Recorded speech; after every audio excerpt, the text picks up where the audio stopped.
Hello everyone, welcome back to Fantasy Football Fix. My name's FPL Phillips and this is your GW9 episode of Eddie versus the Algorithm, the series where we take a look at over the course of the 22-23 season, what can score better at fantasy football, a machine or a man. And we're doing this by putting a free hit team from the algorithm or computer up against my own human-made free hit team for every week of the season.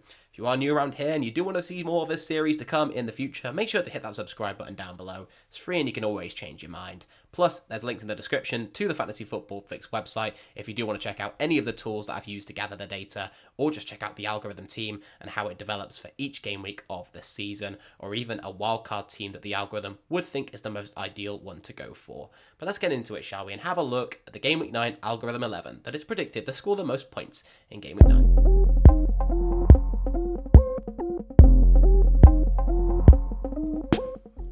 And in goal for the algorithm this week is going to be Nick Pope, who's looking like a very decent goalkeeper option still. In fact, when I looked at the bonus points and who scored the most in the bonus point system out of goalkeepers so far this year, Nick Pope is the highest by quite a significant margin. He's on 52 in the bonus point system, which is the highest of any keeper. Jose Zar in second on 41, so an 11-point difference is very significant. So he's looking great from a bonus points perspective, which can make all the difference in FPL. He's also looking very strong on saves and just expected FPL points in general, and Newcastle have looked like a very formidable defence in recent times, and also they've had some tough fixtures over the first few games of the year, so Newcastle with some nicer fixtures on paper now could be in line for many more clean sheets to come.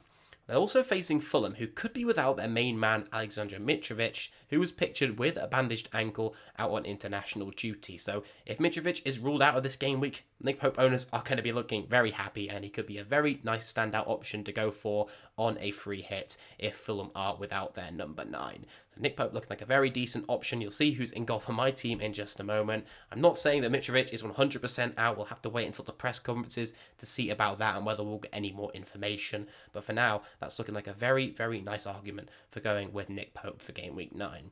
And in defence as well, I'm seeing the first surprises of the algorithm team this week with a double West Ham United defence, what the computer has decided to go for, in the form of Salome Kufal and also then Zuma 2. In the match stats section of the Fantasy Football Fix website, we're seeing a 1-0 win predicted for West Ham United over Wolverhampton Wanderers, who have had the 4th worst expected goals tally of any team so far this campaign.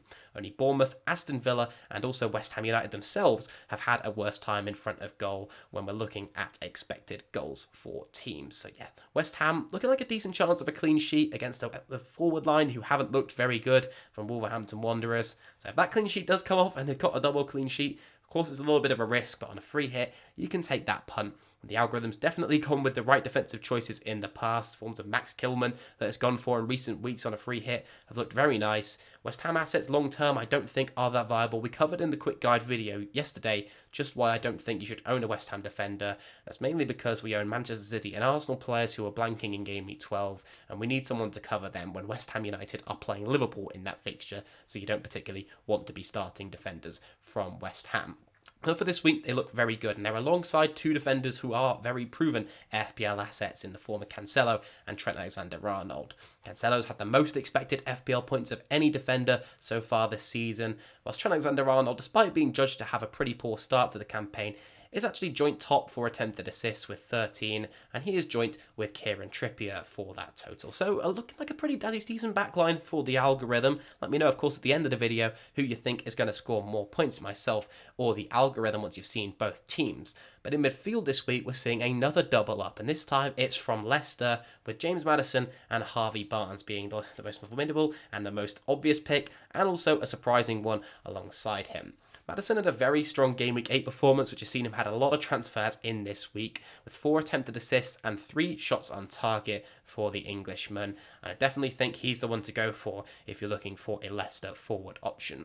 Barnes, on the other hand, is actually, when we look at midfielders who've played the same amount of minutes for him, 67th in terms of expected FPL points. So on the Optastat section, he's pages and pages down the list. Not looking like he's had a great start to the season data-wise at all. But Leicester as a whole haven't looked very impressive, especially in the earlier game week. So that could change. You know, the fixture against Nottingham Forest probably is the one to do it, if there is one. So Harvey Barnes, maybe not the best option. Maybe one Leicester attacker is enough, and James Maddison is definitely the the one to go for if you're going to pick one of them. You never know. The algorithm surprised me before. Maybe Harvey Barnes will even end up outscoring Maddison, and I'll look like a right idiot right now.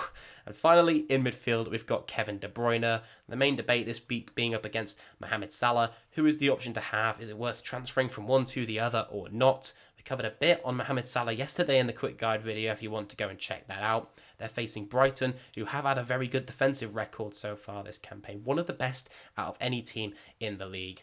Kevin De Bruyne up against Manchester United, who have looked much better in recent weeks. You could back De Bruyne against any team, of course, and Man City have looked very good against Manchester United in a few of the previous fixtures that they've had. But I'm not backing De Bruyne as much as I am backing Salah this week, and you'll see in just a moment that Salah is, no spoilers there, in my team for this week. And then we've got to touch on the forwards, finally, with Erling Haaland being accompanied by Jamie Vardy and Ivan Toney this week. That's pretty much the way I have to phrase it. Who's being alongside Erling Haaland this week? With how good his underlying data is, he's going to be in the side every time, and he's got the captain's armband this week again. We covered all the top 10 predicted point scorers yesterday for this game week if you want to go and check that out once again in the quick guide video, which I'll link up in a card up there if I do remember. But we've got Ivan Toney, who looks like a very good option to go for. He looks like the standout Alexander Isak replacement for me, who now seems to be ruled out for 2 to 3 weeks maybe. So the Swede needs a replacing, and Ivan Toney at 7.3 million looks like a very, very nice pick to go for. And up against Bournemouth this week, have got one of the worst defensive records in the league. And then the other striker, Jamie Vardy, is one that I would avoid. We've got Iheanacho there. We've got Daka as well if he can recover from his illness, who are going to provide him with competition. And to be honest, I thought one Leicester attacker was enough. So going with 3 is definitely a gamble. But once again, on a free hit, that is the time where you can take gambles and they can pay off. On the bench this week, although I don't suspect many of them will be being used, Andreas is the first sub. We then got Totti and Arta there as well, who are just the cheapest options you can possibly have. But we need to move in and have a look at my team now and the changes I'm going to be making to this side that's predicted to score 67 points. And my side's only predicted to score 59, so quite a few less. We've made quite a few changes, but I've kept the 4-3-3 formation.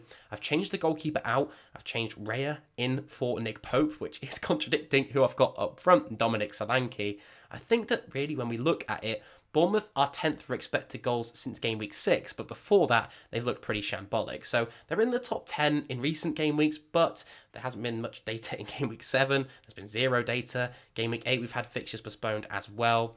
Bournemouth have looked like an attack you're just gambling on if you're going for them. You're gambling on the fact that they're going to improve, they're going to bounce off this recent spell of some decent form, and Solanke is the one to own if you're going to have a Bournemouth forward attacking option.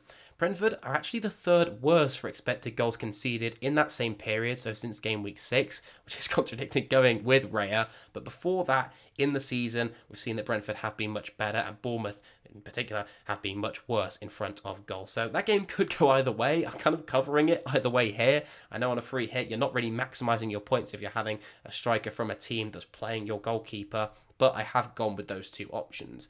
Then stuck with Ivan Toney, we've stuck with Haaland, who's having the captain's armband, of course, covered why I think he's the best captain option for game week 9, once again, in the quick guide video yesterday. But I've got rid of Harvey Barnes, and I've gone for Raheem Sterling, who's got 6.18 expected FPL points per 90 so far this season. And it might surprise you to know that Crystal Palace are actually 2nd bottom and 2nd worst for expected goals conceded. Only Nottingham Forest have had a worse tally over the start of the season, with the worst expected goals conceded total going for Nottingham Forest. And I've got Nico Williams in my team from Nottingham Forest, and he's looked very good, in fact, from an expected goals tally. He's 4th out of any defender for expected goals so far this season, and Leicester have looked like a shambolic defence with the worst expected goals conceded. They're 3rd out of those teams there.